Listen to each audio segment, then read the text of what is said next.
Kadaghan ni mo. Kadaghan ni mo. How long? Kagadag. And then, Ang dami mong satsat. Kadaghan ni mo. Yaw-yaw. I did 10 on that. Maganda siya. Kadaghan ni mo'y. Kadaghan ni mo'y. Oh. Yug-yug. Kadaghan ni mo'y. Yug-yug. Kadaghan ni mo'y. Kadaghan ni mog. Kadaghan ni mog. Yaw-yaw, oy. Kadaghan ni mog. Yaw-yaw, oy. Sabi mo yan kay Hansen, madami lang isa. Kadaghan mo sa sasayaw, oy. Kadaghan ni mog. Yaw-yaw, oy. Tsaka sa baa, oy. Ang ingay mo, ano? Ingay mo. Sabaa, oy. Sabaa, oy. Kadaghan ni mog, oy. Kadaghan mo yaw-yaw, uy. Yug-yug, uy. Yaw-yaw. Ika yung buho ko, Asel.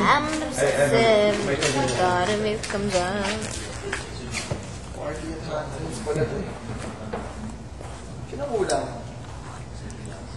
Ano ba yung malo?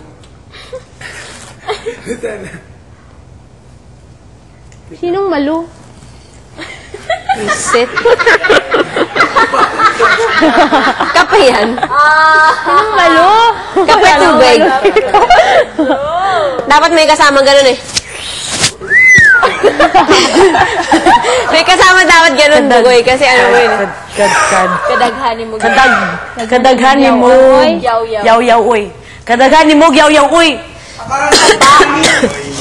Kadaghanin mo, yaw-yaw, uy. No. If she says, kadaghanin mo, yaw-yaw, uy. Ina-practice ko lang kayo. Kadaghanin mo, yaw-yaw, you say, lapaw pa ka. Labaw. Kaya dito pa ka. Labaw. Bugoy. Labaw pa ka. Wala! Hindi ganyan! Ganito. Labaw pa ka. Tapos, Kadaghanin mo, trademark mo yun eh. dami mong satsat, labaw pa ka means. Ikaw rin! Uy! Ang ganyan. Apat, announcement. Ang inyong GPA nung nakaraang gala night gabi. 2. Ang theme ng ating susunod na gala night sa Sabado. 3. Kung paano niyo kakantahin ang inyong gala songs sa Sabado. Oh my God. Ang cute ni sir. At 4. Hindi lang 3 ang ating announcement, kundi 4. Very good! galing. Ang inyong general pointed average or GPA ng inyong trio performances. Yes! Gusto nyo na? GPA ay...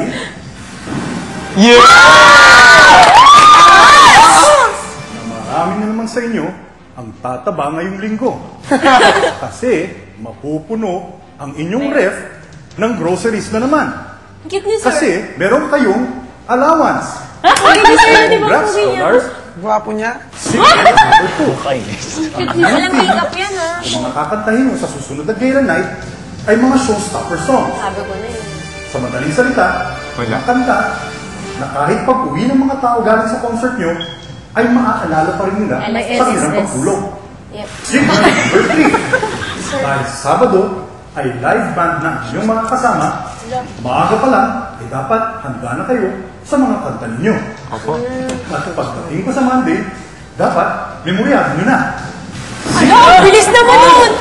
Hindi lang 3 ang ating announcement, kundi 4. Ang academy na ma-challenge kayo. Kaya bawat isang scholar ay lalaban sa isang scholar. 1 versus 1 scholar. Sa Tagalog, isa laban sa isa.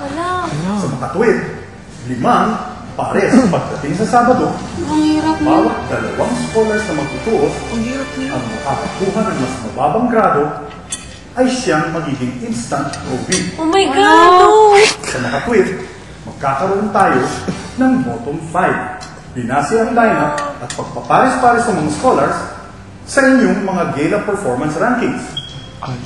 Handaan ba kayo? Hindi. Opo. Ito na. Ang unang pares na maghaharap ay si Lizette. Versus po. Ang kanyang showstopper song ay Listen ng Universe. Versus na Army.